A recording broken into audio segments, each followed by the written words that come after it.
Ok.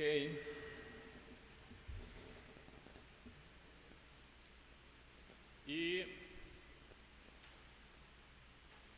vamos a dar comienzo a nuestra clase. Iniciamos nuestra octava clase de nuestro estudio.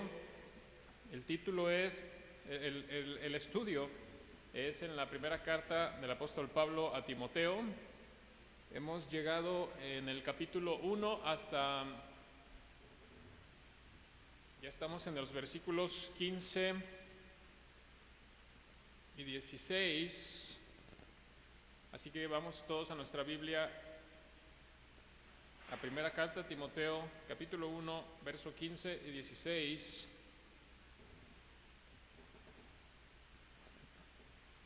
Y dice así la palabra de Dios: palabra fiel y digna de ser recibida por todos, que Cristo Jesús vino al mundo para salvar a los pecadores, de los cuales yo soy el primero.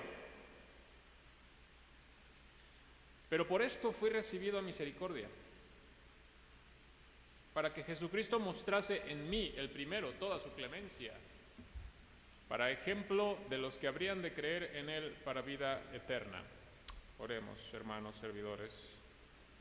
Señor, te damos muchas gracias en esta mañana por este privilegio no merecido,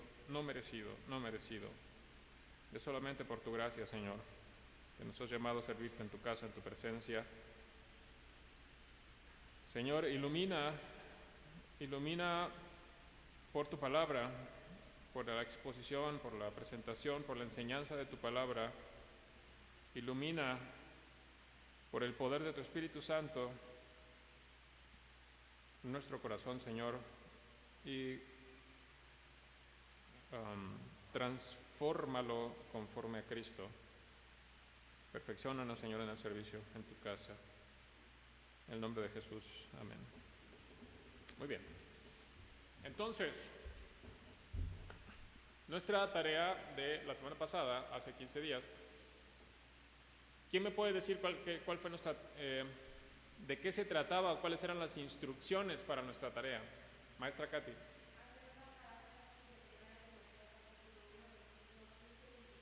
Hacer una paráfrasis de primera carta de, Timoteo, de Pablo a Timoteo, capítulo 1, versículos 15 y 16. Es correcto. ¿Qué es una paráfrasis?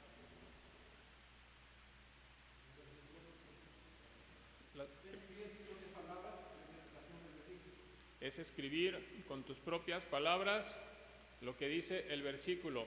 ¿Es hacer una nueva versión de la Biblia, Juan? Es explicarlo a como Dios te lo da a entender. ¿Una paráfrasis es para todos o es personal? Es personal. Una paráfrasis es para estudiar. Ajá. Hay muchos cristianos que dicen, no estudian tanto la Biblia, con su testimonio. Error. Sí es el testimonio, pero el testimonio es fruto de estudiar, hermanos, de conocer más al Señor. Es un error que los cristianos y sobre todo en los púlpitos se diga, no es necesario estudiar tanto, con el testimonio nada más. Es un error, hermanos. En el poder de la palabra de Dios, con la autoridad de la palabra de Dios y de parte de Dios se lo digo. Amén. Bueno, entonces, la paráfrasis es un método para estudiar. Estudiamos la Escritura. ¿Por qué estudiamos la Escritura? Porque estamos buscando a Cristo en las Escrituras.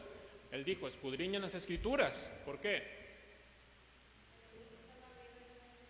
Porque ellas dan testimonio de mí y en ellas tenéis la vida eterna. Juan 5:39. Bien.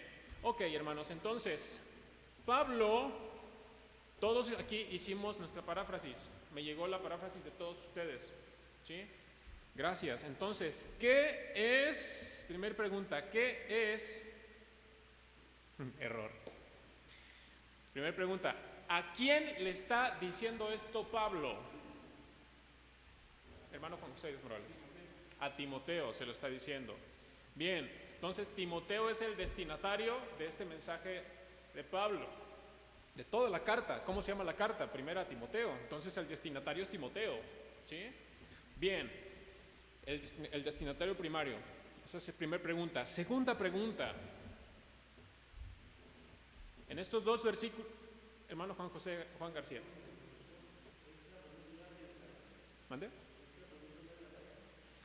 Recuerden, hermanos, que a partir de la clase pasada, la mitad de la sesión es una sesión de preguntas y respuestas. Recuérdenlo. Y la segunda parte de la sesión es una breve enseñanza. ¿Sí? Entonces ahorita estamos en la primera parte, que es una sesión de preguntas y respuestas acerca de nuestra tarea. Es para retroalimentar, para reforzar el conocimiento. ¿Sí?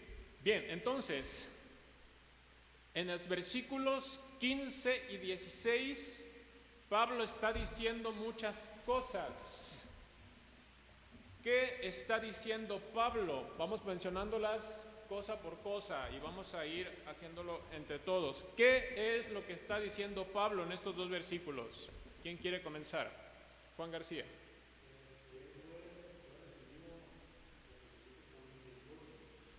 Fue recibido por Jesucristo por misericordia. ¿Así dice eso? Antes de ir con Katy, hermana Sarita, ¿es así como dice el versículo? ¿Que Pablo fue recibido a misericordia?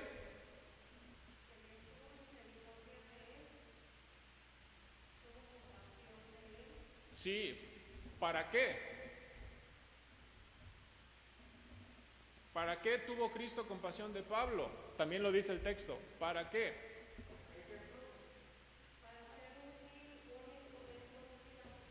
¿Eso dice 15 y 16? ¿Quién está de acuerdo? ¿Eso dice 15 y 16? Laurita.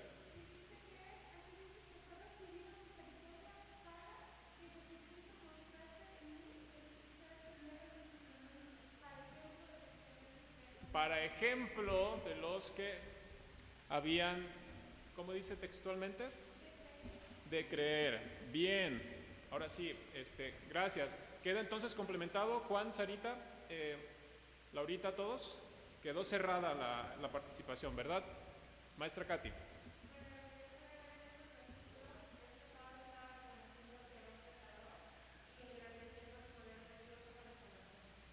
Pablo está reconociendo que es un pecador y reconociendo el poder de Dios.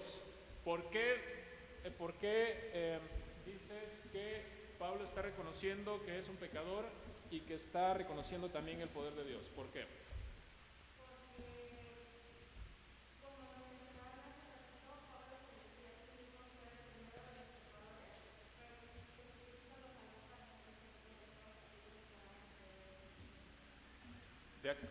De acuerdo, y vamos a complementarlo. ¿Qué significa Israel el primero? ¿Por qué dice que es el primero? Porque es el más, es el estelar, era el que todo el mundo esperaba, es el primero. ¿Qué significa el primero?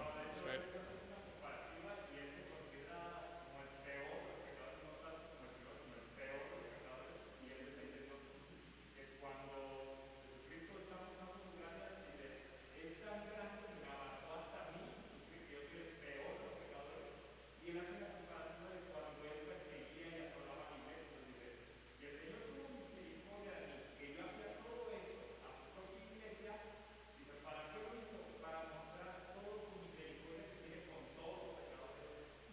Entonces, si el Señor lo hizo eso con Pablo y que Pablo hacía todo eso a la iglesia, entonces está mostrando que es el peor y no el primero. Cris. Bueno, esto de primero los pecadores también no solamente habla de que era el peor, para él se sentía el peor de los pecadores, en habla también de que era el primero de la línea judía que aceptaba a Cristo como el Salvador, a pesar de ser un ortodoxo, a pesar de ser un estudioso de la ley, a pesar de ser el más espiritual, el más inteligente de su época, él decía que era el primero, por eso que había reconocido su condición y aceptaba a Cristo. ¿Por qué Pablo el primero y no los otros judíos como Pablo, como Juan y todos los demás discípulos que conocieron, que recibieron el Espíritu Santo el día de Pentecostés? Fue el primero que tuvo el encuentro con el Señor camino a Damasco y a partir de entonces empezó el testimonio a través de Pablo para que otros, que también eran judíos, pudieran creer también. Interesante, y continuando con esta idea, entonces, hermano, continuando con la misma idea del hermano Cristian, adelante.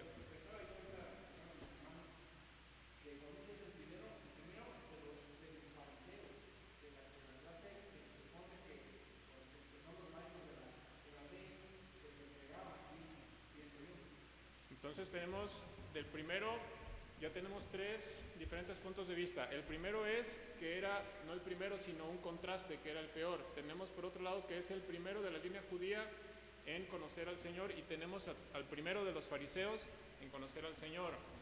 ¿Cómo unificamos estos tres? A la luz de la Escritura, obviamente.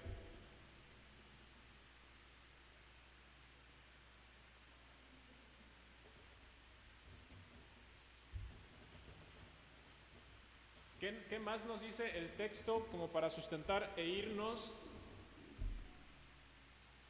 Hermanos, los tres puntos de vista son correctos. La pregunta que yo hago, esta parte del texto, el versículo 15 y 16, ¿a cuál de las tres está enfatizando más? Tiene que ser una. Bueno, yo puedo decir que podría ser a la línea judía, pero en los versículos 13 y 14 habla precisamente de ese contraste, de cómo era Pablo antes de ser recibido misericordia por Dios. Él habla aquí que era antes blasfemo, inspirador, etcétera. Entonces, por medio del contexto, Cristian está defendiendo otra vez el punto. Israel, Juan José Díaz Morales, ¿qué dicen? Ya hay una defensa de un argumento por medio del contexto que está antes del versículo. ¿Qué dicen los demás? ¿Qué dice Israel y qué dice Juan José? Que son los que también expusieron un argumento. Bueno, podemos revisar ahorita toda esta palabra. Vamos ahorita ya con... Primero, en el original. Por ejemplo, voy a leer ahorita la nueva traducción viviente. Este mismo versículo 15 dice: la siguiente declaración es digna de confianza y todos deberían aceptarla. Cristo Jesús vino al mundo para salvar a los pecadores, de los cuales yo soy el peor de todos. O sea, ahí, viendo los procesos, yo luego dice, Pablo estaba haciendo una declaración de que los versículos que vimos en la clase anterior decía que él recibió el ministerio no porque en realidad lo merecía, sino que fue un regalo de Dios. Y ahora yo creo que lo está reforzando diciendo que el Señor tuvo misericordia de todo el mundo, y esa misericordia se ve, yo no puedo ver, Pablo me dice, yo sí puedo testimonio, ¿por qué?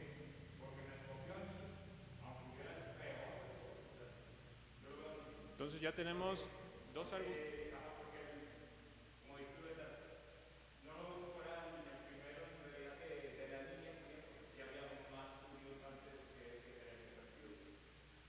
Entonces ya tenemos tres argumentos expuestos y dos argumentos defendidos. O sea, ya hay una réplica en dos argumentos. ¿Qué hay del tercer argumento? Y ahorita pasamos con la hermana Sarita y Katy, que levantaron la mano. Yo lo que tengo que entender que a pesar de que mi ignorancia perseguía la iglesia en un celo que no estaba fundamentado precisamente en el mensaje de Dios y su palabra, ni en el fundamento de Jesucristo, fui recibido a pesar de todo esto y a pesar de que todo el conocimiento que yo tengo es muy superior la palabra que vino a decir creída, que Jesucristo vino al mundo para salvar a los pecadores, de los cuales no van a tomar la relación. Yo soy el primero. A pesar de todo lo que sepa, que haya aprendido, y a pesar de que en mi ignorancia creció en la iglesia, fui recibido por su misericordia, por su misericordia. ¿Por qué es difícil? Porque es una palabra fiel y digna de ser recibida, tanto que a pesar de lo que yo sé, como fariseo de fariseos, y a pesar de que ustedes a veces me persiguieron en la iglesia, aún así, a pesar de todos mis errores y de mis malas interpretaciones o de mi ignorancia, fui recibido misericordia, porque la palabra es muy superior a todo lo que yo tenía y conocía antes que conocerlo a él. Entonces estamos haciendo una defensa de nuestro primer argumento. Entonces ya tenemos tres argumentos y tres defensas de nuestros argumentos, hermanos. Bien, vamos con las preguntas o las participaciones de hermana Sarita y después con Katy.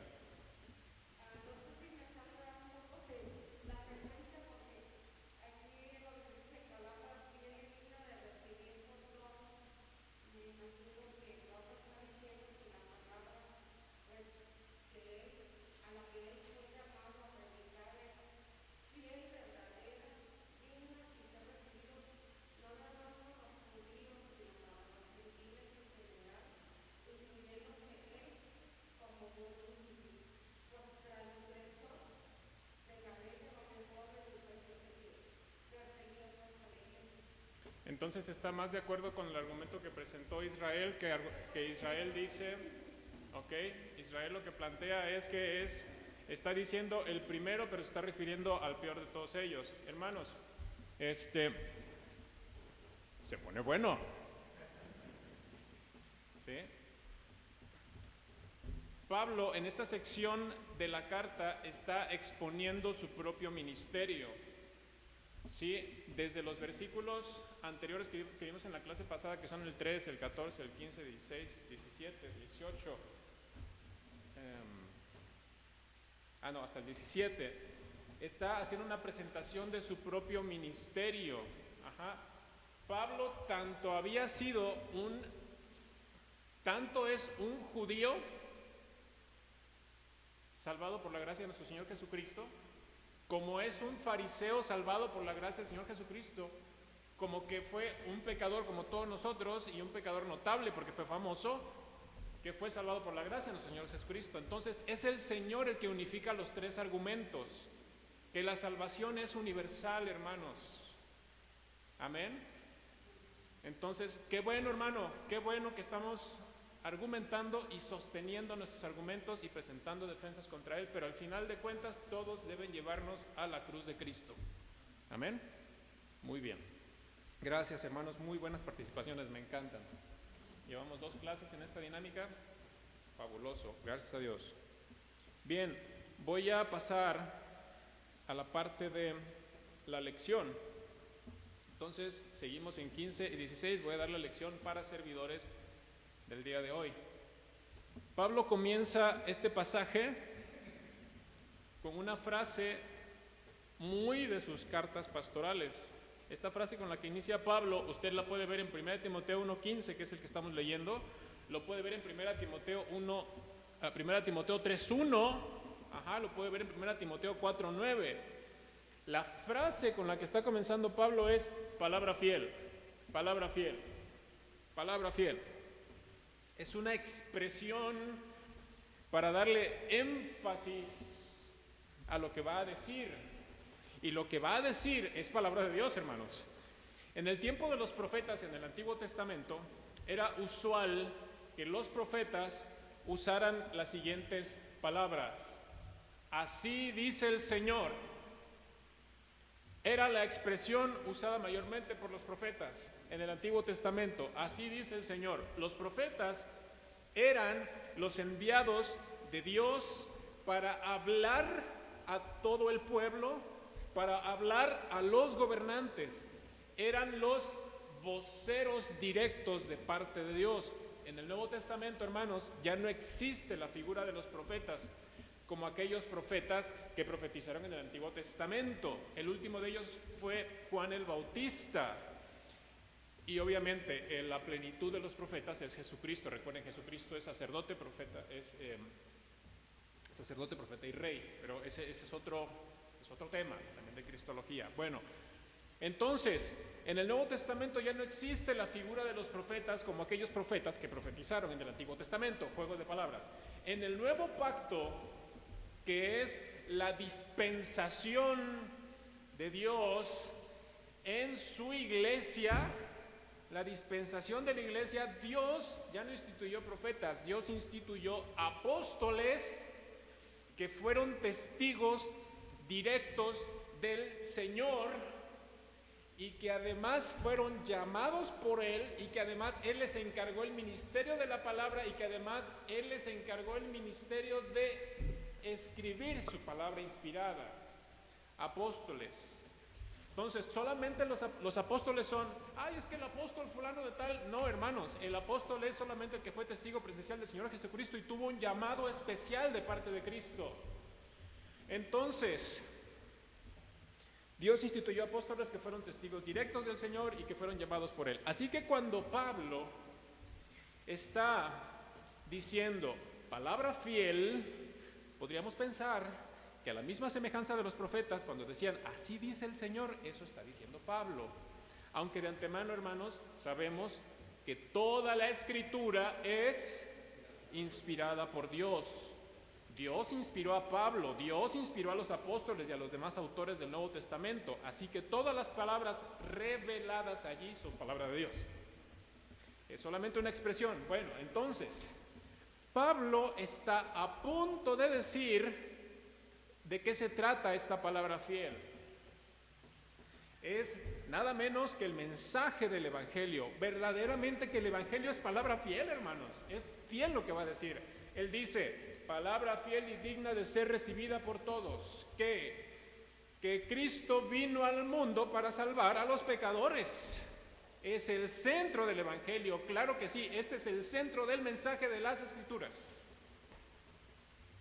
Esta frase tan simple contiene toda la verdad del mensaje del Evangelio. El Evangelio es poder de Dios para salvación. Cristo vino al mundo para salvar a los pecadores. Esa es la parte más importante. Pregunta rápida, hermanos servidores. Cristo vino al mundo para salvar a los pecadores. Pregunta rápida. ¿Esto es lo que tú le predicas a las personas? ¿Que Jesucristo vino al mundo para salvar a los pecadores? ¿O todavía somos de aquellos hermanos que evangelizan a la gente diciéndole, tienes que portarte bien para agradarle a Dios?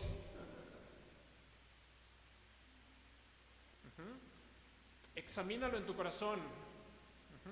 Porque la verdad del Evangelio es que Cristo vino al mundo para salvar a los pecadores. Hasta me perdí donde estaba, hermano.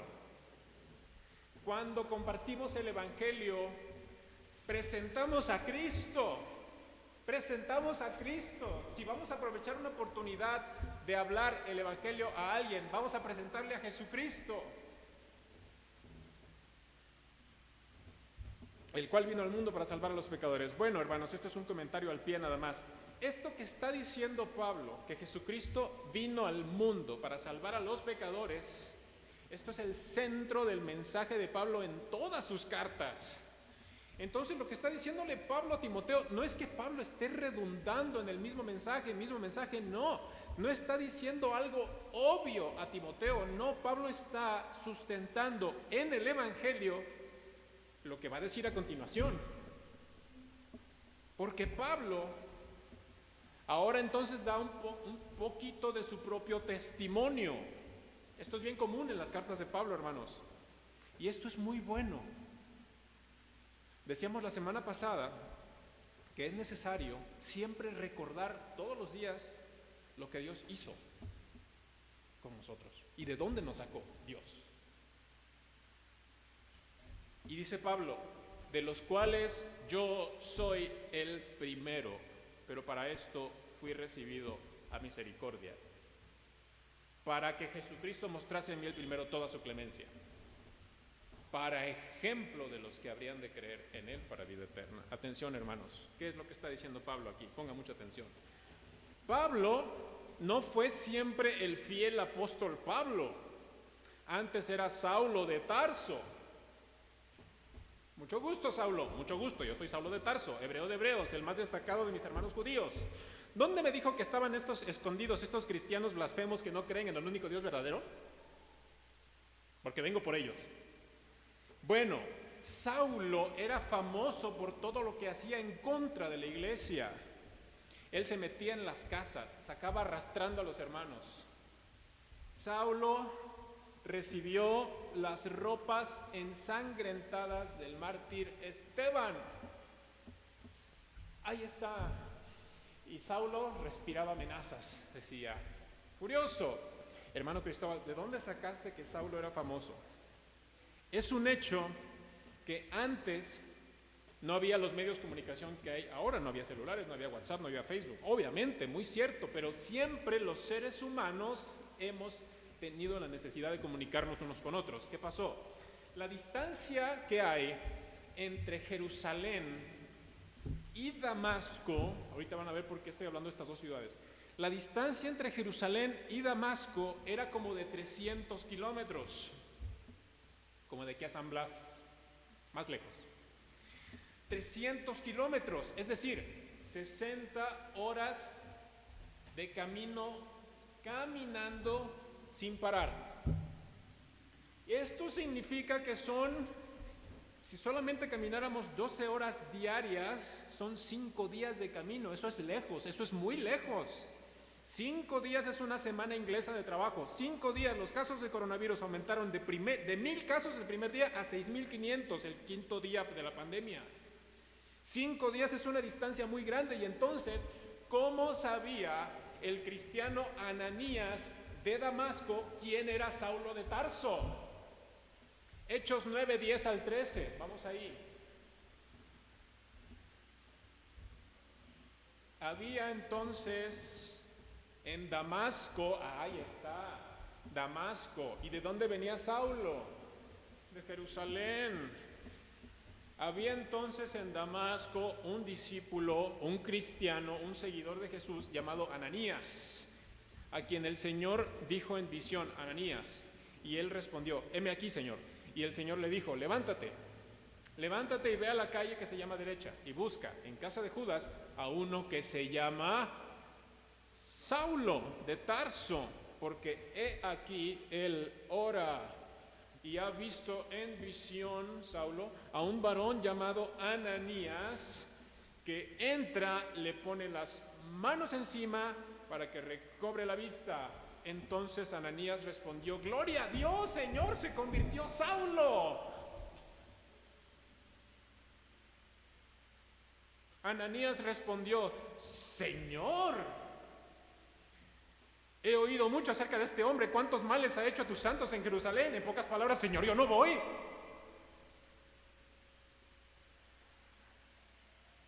A 300 kilómetros de distancia ya se sabía quién era quién en esa época. Siempre se ha sabido, hermano, quién es quién. Así sea 10 kilómetros, 300 kilómetros, 1000 kilómetros, siempre se sabe, la verdad. En todas las épocas, todo mundo ve lo que hacemos y nosotros vemos todo lo que hace el mundo. Entonces, hermanos, décadas después, en el ministerio de Saulo, décadas después, ya no era así como le pasó a Ananías en Damasco. Ya después, por la obra del Señor Jesucristo en él, en sus viajes misioneros, Pablo, ya la iglesia lo esperaban, ya eran bendecidas con sus visitas, ya no decían: ¿Saulo? No, ya viene el hermano Pablo. ¿Por qué? Porque él fue un fiel imitador de Cristo, porque Cristo estaba haciendo su obra, su evangelio se estaba convirtiendo en vida en la vida de Pablo. El evangelio de Cristo se estaba convirtiendo en vida en la vida de Pablo, hermanos.